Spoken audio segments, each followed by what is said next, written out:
Assalamualaikum warahmatullahi wabarakatuh. Saudaraku yang seiman, perkenalkan, saya Fauzia Safitri Pinoi dari kelas 11 5. Di tengah hiruk-pikuk kehidupan yang modern, suatu fenomena terus menjadi pembicaraan luas di seluruh dunia. LGBTQ, sebuah istilah yang mewakili berbagai orientasi dan identitas, yang bagi sebagian orang dianggap sebuah pilihan, namun bagi sebagian lain menjadi kegelisahan moral dan spiritual. Dalam Islam, setiap perubahan sosial selalu dilihat dengan kacamata yang jernih. Apa yang mendekatkan manusia kepada kebaikan dan apa yang berpotensi menjauhkan dari fitrah yang Allah tetapkan. Islam mengajarkan bahwa manusia diciptakan dalam pasangan sebagai sebuah sistem yang saling melengkapi. Allah berfirman dalam Quran surah Al-Hujurat ayat 13. A'udzu billahi minasy syaithanir rajim. Bismillahirrahmanirrahim. Ya ayyuhan nasu inna khalaqnakum min dzakarin wa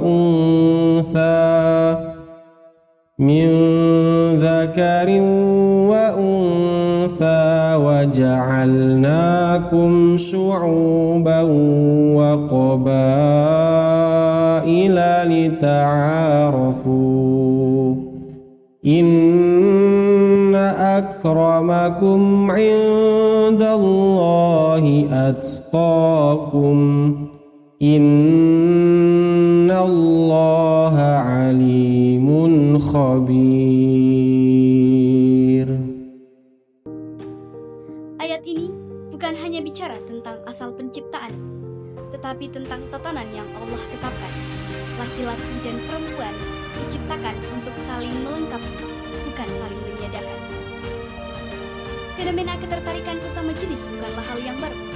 Al-Quran mengangkat kisah kaum Nabi Lut sebagai pelajaran sepanjang zaman. Dalam surah Al-A'raf ayat 80-81, Allah berfirman, A'udzu billahi minasy syaithanir rajim. Wa Lutan idz qala liqaumihi atatuna al-fahishata ma sabaqakum biha min ahadin minal alamin.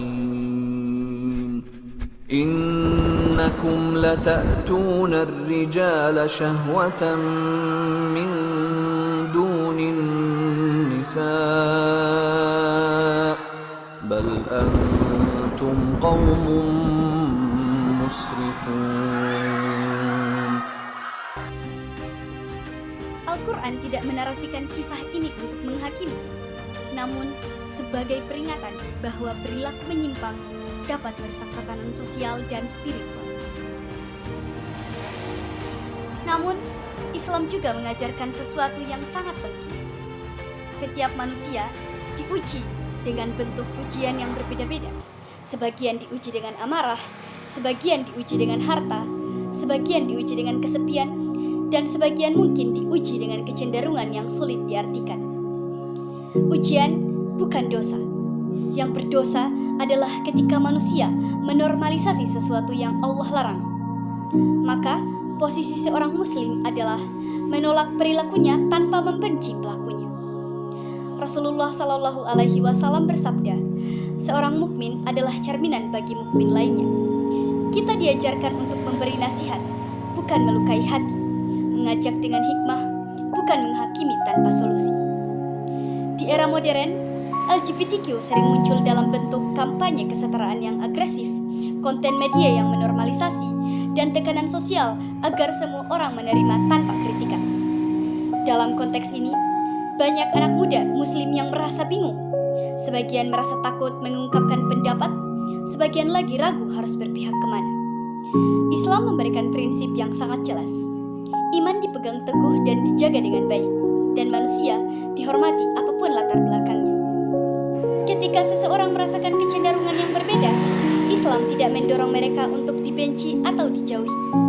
Sebaliknya, Islam mengajarkan menguatkan hubungan dengan Allah dengan cara berdoa dan beribadah, menghindari konten dan pergaulan yang menstimulasi perilaku terlarang, mencari lingkungan yang baik untuk menjaga diri, dan mencari bantuan profesional yang memahami nilai-nilai Islam, bukan yang mendorong pada normalisasi perilaku.